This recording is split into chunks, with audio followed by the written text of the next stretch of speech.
Queridos amigos, es un gran placer encontrarlos reunidos aquí, no en algún edificio grandioso de piedra, sino en este espacio moderno y tranquilo, donde podemos hablar con franqueza.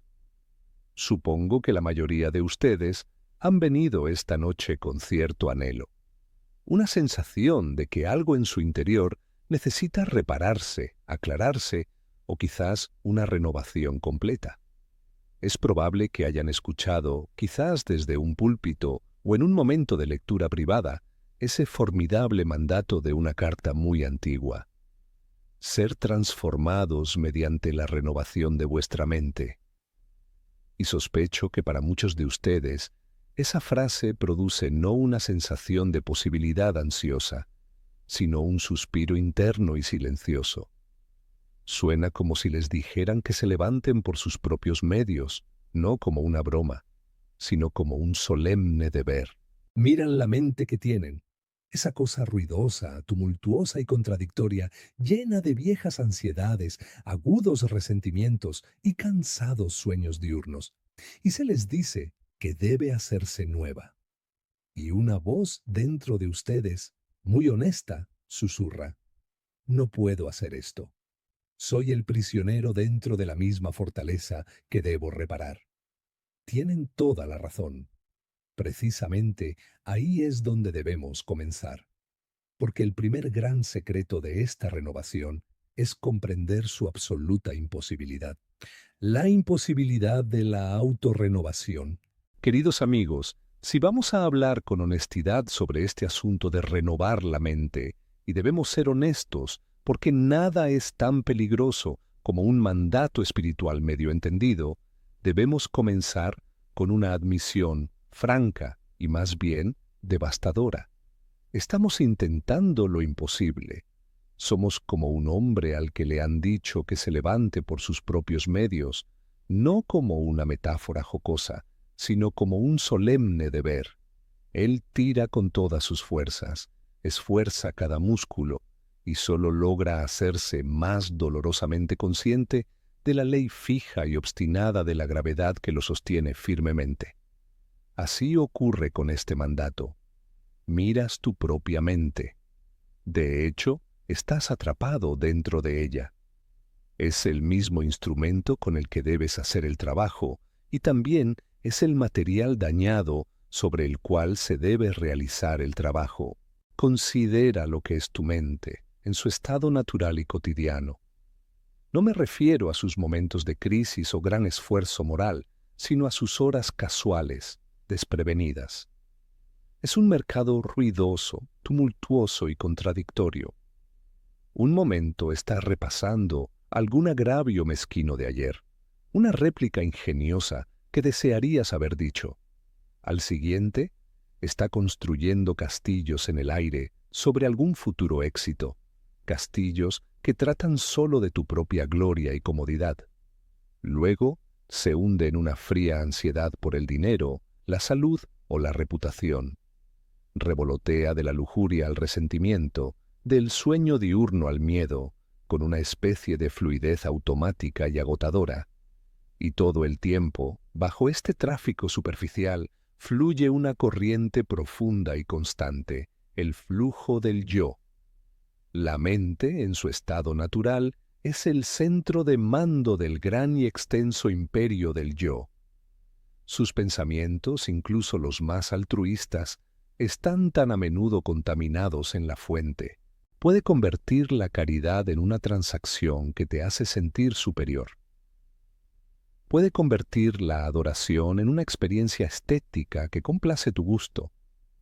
Incluso puede convertir el arrepentimiento en una forma sutil de autofelicitación, una complaciente contemplación de tu propia humildad. Ahora se te dice que renueves esto. Debes tomar esta maquinaria egocéntrica, ansiosa, errante y a menudo bastante sórdida y hacerla nueva, limpia, orientada hacia algo completamente distinto. Y tu única herramienta es la mente misma. Esta es la absurdidad. Es como si te dieran una sierra oxidada y torcida y te dijeran que la uses para enderezar sus propios dientes. El primer tirón de la hoja solo confirmaría el defecto. El moralista, por supuesto, no ve esto. Él cree que el mandato significa esforzarse más, apretar los dientes y pensar pensamientos mejores, vigilar las fronteras de tu imaginación. Y por un tiempo puede parecer que funciona. Puedes, con un gran esfuerzo de voluntad, represar una corriente de pensamiento. Puedes obligarte a pensar pensamientos caritativos durante un período prescrito cada día. Pero, ¿cuál es la fuente de ese esfuerzo? Sigue siendo el yo. Es el yo decidiendo mejorarse a sí mismo, pulir su propia imagen, asegurar su propia posición espiritual. Meramente has redirigido el flujo del río. No has cambiado la fuente del agua. Y en el momento en que tu vigilancia se relaja, las viejas corrientes regresan con una fuerza multiplicada por su restricción temporal. Es por eso que todos los esfuerzos puramente morales terminan en una de estas dos zanjas, orgullo o desesperación. Si pareces tener éxito, aunque sea un poco, el orgullo susurra que lo has logrado, que eres el tipo de persona que puede renovar su propia mente. Te quedas admirando el brillo de la sierra oxidada, olvidando la profunda falla estructural en el acero. Has entrado en un callejón sin salida espiritual, más peligroso que el vicio abierto, porque está pavimentado con tu propia virtud. Pero para la mayoría el resultado es la desesperación. Lo intentas y fracasas. Te propones ser paciente y al mediodía estás hirviendo de impaciencia. Determinas pensar con pureza y tus pensamientos te traicionan antes de que termines la determinación. Ves que la podredumbre es más profunda de lo que imaginabas. La misma facultad que estás usando para juzgar la podredumbre está infectada. Esta es la desesperación que viene de comprender las verdaderas dimensiones de la tarea. Es la desesperación del hombre que se da cuenta de que está tratando de realizar una cirugía en su propio corazón, con sus propias manos, mientras se mira en un espejo. Y es precisamente aquí, en el punto de esta desesperación imposible, donde la verdad comienza a amanecer. El mandato nunca se dio bajo el supuesto de que pudieras obedecerlo por ti mismo. Más bien, se dio para hacerte entender que no puedes. Es un trabajo de demolición divina. Destruye la última y más sutil pretensión del yo, la pretensión de que puedes salvarse a sí mismo. Eres llevado al final de ti mismo. Ves que tu mente no es solo un poco indisciplinada, es una ciudadela capturada. Hay un usurpador en el trono, y ese usurpador es el mismo yo que has estado tratando de mejorar. La renovación, entonces, no puede comenzar con que tomes el viejo yo en mano para una renovación. La renovación debe comenzar con una rendición, una capitulación. Debes admitir que la ciudadela está ocupada por un poder que no puedes expulsar. Debes, por así decirlo, dejar de tratar de luchar contra el usurpador con las propias armas del usurpador y desde dentro de la propia fortaleza del usurpador. Debes hacer señas al rey legítimo fuera de los muros de que estás cautivo y que no puedes abrir las puertas desde dentro. Este es el primer paso terrible y liberador. Se siente como rendirse. Se siente como admitir la derrota. En cierto sentido, lo es. Es la derrota del proyecto de autosalvación, pero en esa derrota está la semilla de la única victoria posible. Porque cuando dejas de tratar de renovarte a ti mismo, te conviertes por primera vez en un candidato posible para la renovación. Haces espacio. Reconoces que si la mente va a ser hecha nueva, debe ser hecha en ti, no por ti. La presión desaparece. Ya no eres el mecánico frenético, sino el motor roto. Y hay un alivio en eso, un alivio profundo y devastador. La carga imposible es depuesta. ves que el mandato de ser transformados está en voz pasiva. No eres el actor, sino el receptor de la acción. Los medios nunca fueron para que tú los tiraras, sino para que otro lo hiciera. El primer secreto para renovar tu mente es dejar de tratar de renovar tu mente, y en cambio, caer sobre la misericordia del único que solo puede realizar esa operación. Es cambiar la tarea imposible de la autorrenovación por la tarea difícil, pero posible, de la rendición diaria, viviendo hacia un nuevo pensar. Ahora llegamos a un gran secreto práctico, uno que el pensamiento moderno ha puesto bastante patas arriba y que causa una gran cantidad de miseria innecesaria. El error es muy simple.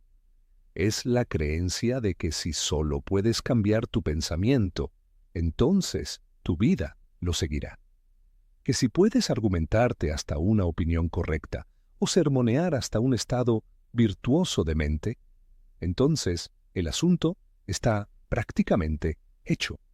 Te habrás convertido en el tipo de persona que hace lo bueno, porque primero te has convertido en la persona que piensa el buen pensamiento. Es una imagen muy limpia, muy intelectual, muy satisfactoria. También es, en mi experiencia, una imagen que tiene poca semejanza con los hechos reales, turbios y recalcitrantes de la naturaleza humana. Es poner el carro delante del caballo con una certeza solemne y dogmática. Piénsalo de esta manera. Supón que un hombre tiene terror al agua. Lee un libro sobre los principios de la flotabilidad.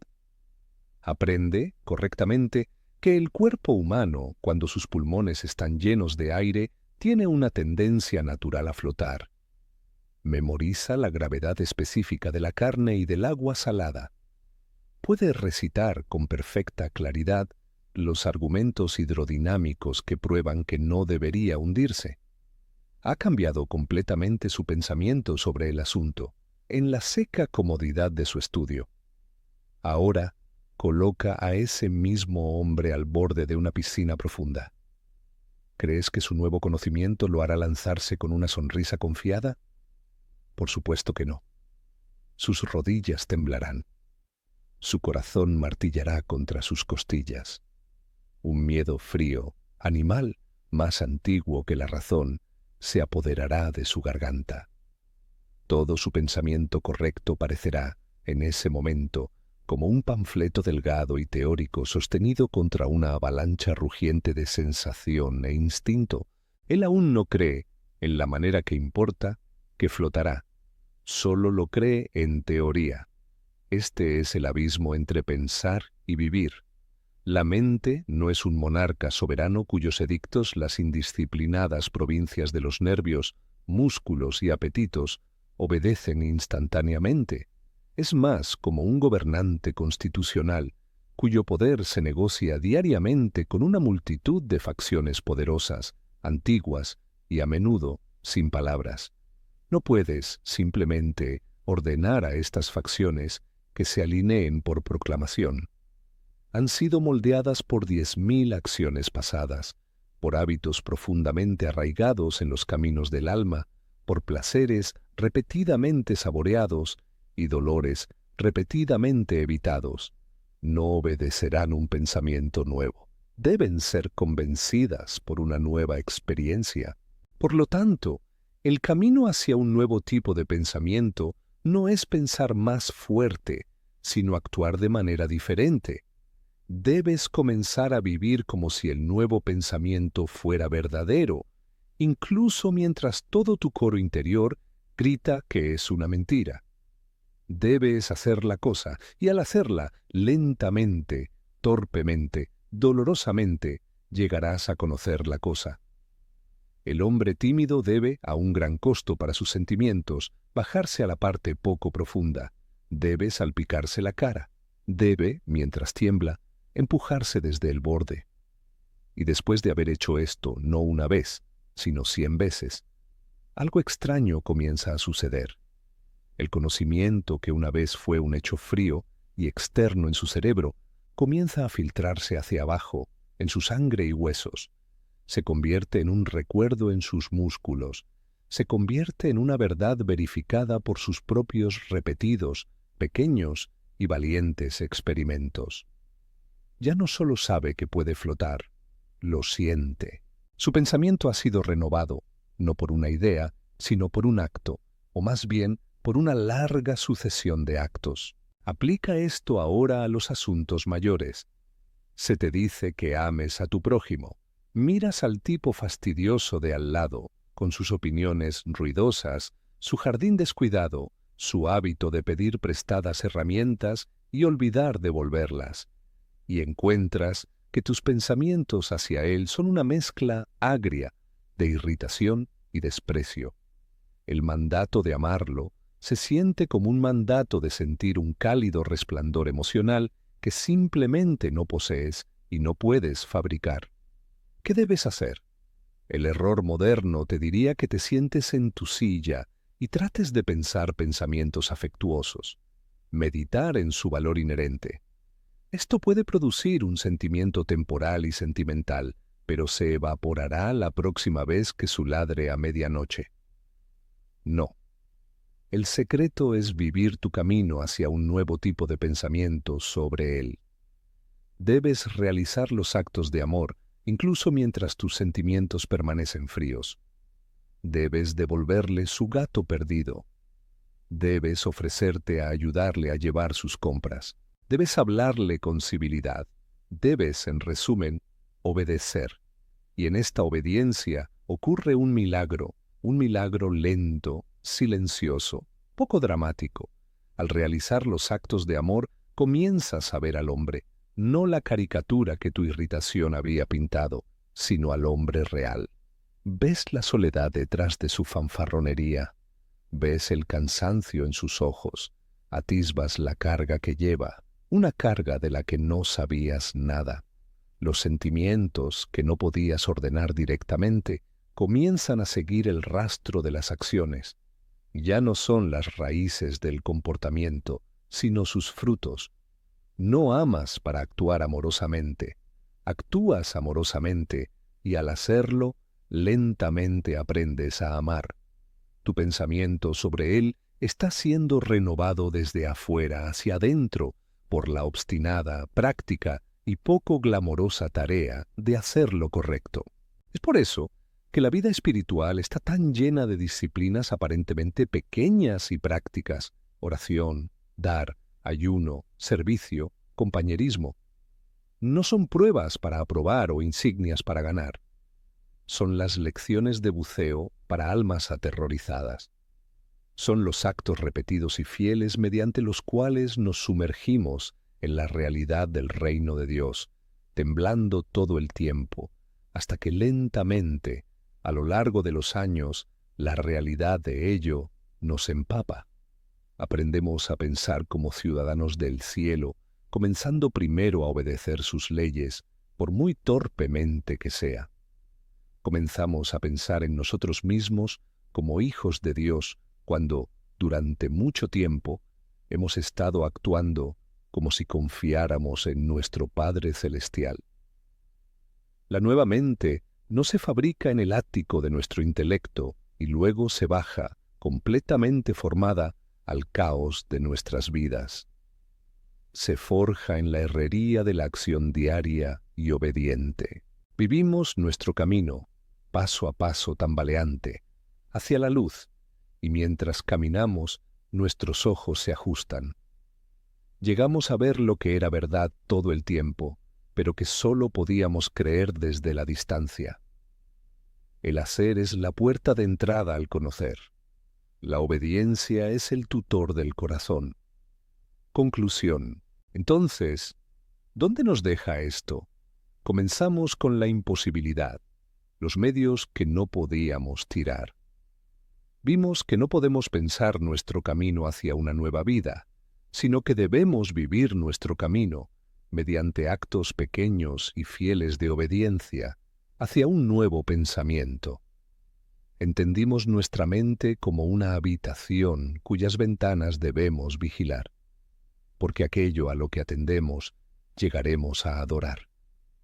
Reconocimos que somos moldeados por historias que nunca elegimos y que nuestro primer gran acto de libertad es elegir a qué mirar, volver nuestros ojos una y otra vez a lo que es sólido, lo que es verdadero, lo que es real, a la persona de Cristo mismo, el hecho central de toda existencia. Esto no es una revolución repentina, sino una reeducación paciente. Un lento giro de la tierra. Es la derrota del proyecto de autosalvación para que el proyecto de renovación divina pueda verdaderamente comenzar. No eres el mecánico frenético, sino el motor siendo restaurado por un maestro artesano. Tu tarea no es fabricar la luz, sino volver tu rostro diariamente hacia el sol. Y mientras lo haces, mientras atiendes, mientras contemplas, mientras obedeces en las pequeñas cosas, ocurre un milagro de química silenciosa. Las viejas narrativas egocéntricas pierden su dominio. El nuevo y gozoso hecho de Cristo se convierte en el centro sólido alrededor del cual todo lo demás comienza a orbitar.